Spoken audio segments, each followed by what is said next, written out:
I try to keep in line with the time, so I wrote it down. See if that makes any difference or not. But Aransas Pass is about 20 minutes drive from Corpus Christi, but we're north a long ways, But we're around the Horn, Texas. It's about 2 hour drive from Mexico. So, but anyway, it's warmer than here. I know that. But anyway, and a little, I think the humidity is a little higher too.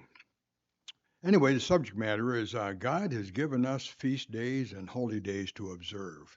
And we're all familiar with that. That's no new revelation here I'm giving.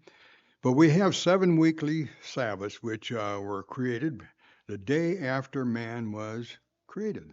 Just think about it. After that, after we were created. And in Genesis, I'm going to just read here. Genesis, the first chapter, in verse 31, God says, "And God saw everything that he had made, and behold, it was very good." He didn't create things just kind of, that's okay, But no, it was very good. He was really satisfied with it. And with creating mankind, he was satisfied with man as well. And the evening and the morning were the sixth day. And the heavens and the earth were finished, and all the host of them.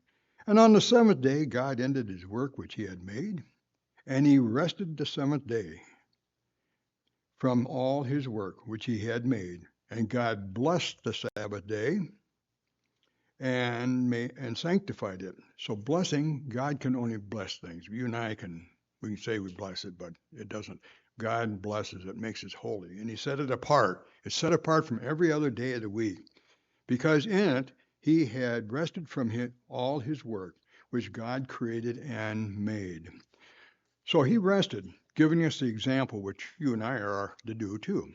And it's interesting, though, because we work. I better follow my notes here, shouldn't I? We are to work 6 days, and on the seventh day is the Sabbath. And Leviticus 23 now, verses 4 through 43, which I won't go to, but are all the annual feast days that are mentioned. These are additional Sabbaths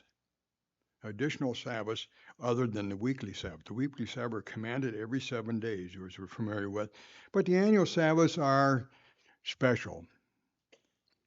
There's 7 days, 7 days in total. There are 3 in the spring, and there are 4 in the fall.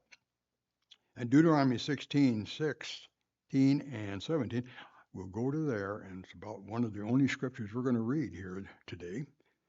But anyway, Deuteronomy 16, and we'll listen to real closely what it talks about. It says, 3 times in a year shall all your males appear before Jehovah. And I say Jehovah, it says Lord, but that's a title. And I pronounce it Jehovah, as some people pronounce it Yahweh and Yehoshua, But I use Jehovah. So you know who I'm talking about, his proper name. That's here. 3 times in a year shall all the males appear before Jehovah your God in the place which he shall choose. He has chosen for us to be here. He made it possible so that we can rent this hall and be here today. And we're certainly appreciative of it. In the Feast of Unleavened Bread, that's one. And the Feast of Weeks is another one. And the Feast of Tabernacles. And they shall appear before the Lord not empty. So there's 3 times in a year. These 7 feasts are divided up into 3 categories. And we are to prepare through the year before each one of those feasts. And we are not to appear before him empty. Every man shall give as he is able, according to the blessing of Jehovah your God, which he had given you. So we are to give what we can, not what we can't. And if God blesses us more, we have more to contribute to the support of the feast. And there's a time, back in the time of Israel, when Jesus and Yeshua and the disciples, you went up to Jerusalem all those years to give your offering, your tithes, and that's how you paid them. You didn't stick them in the mail like we do and send them off and they're there. No, you brought them, and they weren't collected. You brought them and contributed them to God.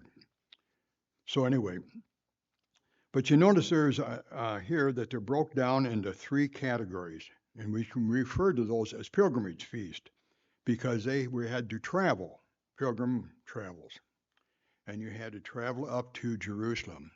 So if you lived up in Galilee, for instance, there, and you traveled down to Jerusalem, that took you several days. It was really a journey. We can get in our vehicles. I know for us to come from Aransas Pass to here, it's an 11-hour drive, but I mean, you can make that in one day easily. And but you couldn't do that then. It was just a long journey, and you had to. Most of the people I would imagine are walking. Maybe some of them had a donkey they could ride, but otherwise. And I don't know if they use wagons that much or not. Never researched that one. But anyway, now these feast days, or these pilgrimage feasts, are divided up into two categories. They're either agricultural based, and they are prophetic in nature and historical as well. I'd like to bring that out so you can see that. Now, first of all, the Passover now and the days of unleavened bread. They were agricultural from the fact that they needed barley for the wave sheaf offering. The barley had to be aviv.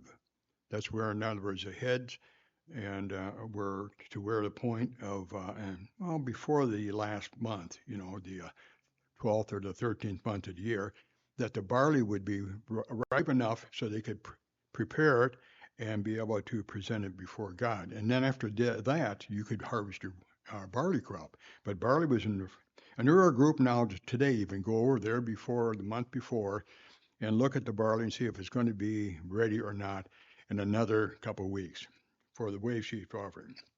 But that's agricultural. Now, prophetically, this would be historical, really, because on the original Passover in Egypt, with the firstborn, you had the lambs were killed, and the blood was put on the doorpost, on the side post, on the lintel. And when God came through that night, because he killed them on the 14th, and that night when he came through, if you had blood in your doorpost and you were a firstborn, your life was saved. And that's what took place then. That's historically took place. And then it was prophetically up to the point of when Jesus was, when he was on this earth here, and where he was killed and his blood shed upon us. And his shed blood is what saves you and I, and we can have salvation. And our lives are saved by that, by Yeshua's death and burial and resurrected, shed blood. And where the Israelites, when they were in Egypt, their firstborn life was saved by the blood of the lamb that they had slain and put on the doorpost. Pentecost now is the second one, and that is also a agricultural based. They need wheat, and that's 50 days later. And so you had to have wheat where you can make a loaf, 2 loaves, I believe it is, and present those before God. So that is the historical aspect of it. But the prophetic aspect of it is when the Holy Spirit would come on the day of Pentecost, the Comforter, giving us comfort and that. And but also prior to then, there was another instance that took place on Pentecost. Was they believe that that's when the 10 Commandments are given, and the nation of Israel was surrounded Mount Sinai. And there's a parallel between this here instance and also the temple, or the tabernacle. Around the outside of the tabernacle, around the tabernacle itself, is the outer court. And that's where all the people stood, around there. And they were not allowed to go up into Mount Sinai, except for the leadership. There was a leadership group. They were allowed to go up part way. This would be like the Holy of Holies and that. And then you have the parallel of the holy place, I should say. The Holy of Holies is the top of the mountain where you have the tabernacle. The high priest went into the Holy of Holies once a year, and that was on the Day of Atonement. But here Moses went up to the Holy of Holies and received the oracles of God. He was up there 40 days and 40 nights. Did that twice. But anyway, that is would be historical aspect of it there. But you see now that the Passover and Days of Unleavened Bread and Pentecost were all fulfilled, those things. But we have the last ones now, the Feast of Tabernacles now, and this is in future events, and that it is. And so we have but you notice though that there's two feast days aren't mentioned here in the fall. We have the Tabernacles and the 8th day, but there's two other ones. Trumpets and the Day of Atonement are not pilgrimage feast. Tabernacles is. And the Tabernacles has to also do with agricultural, because that way it was actually, it's in the 7th month of the year, and it's after you had harvested any other grains. You had harvested the olives and the nuts and the fruit trees and that, and the grapes for making wine and all those things. So it was agricultural. But then it also has the picture, the future items in which we've been speaking about and will speak through the feast, the future events that will be taking place. So the fall holy days or the holy days are to be fulfilled yet there in the future. So Deuteronomy 16 now, and 16 and 17, which I read, are just talking about the pilgrimage feast and that they're very important. And attending the feast, we are to not just to come empty, meaning we are to give as God has blessed us. That's a lesson we can learn in there for each of us. And it's also very important that all the males were to go up once or 3 times a year this way. The women did not have to go, but you notice that with Mary and Joseph, when they went up, and Yeshua was born, or Jesus was born, apparently while at the feast, because there's no room in the temple. I mean, in the inn, or in the place for them to stay. And you know, when there's a Feast of Tabernacles, and if you've ever been to a site, I know the first one that I experienced this year was where it was just hard to find any place to stay, was in the Wisconsin Dells, and that's been years ago. And it was the first year for the Feast of Tabernacles being held there. And they warned the people that there's going to be a lot of people here. And they decided we had to cross over a bridge to get, the Dells is, you had, well, anyway, you had to go over the bridge for a lot of people to get there, from their housing.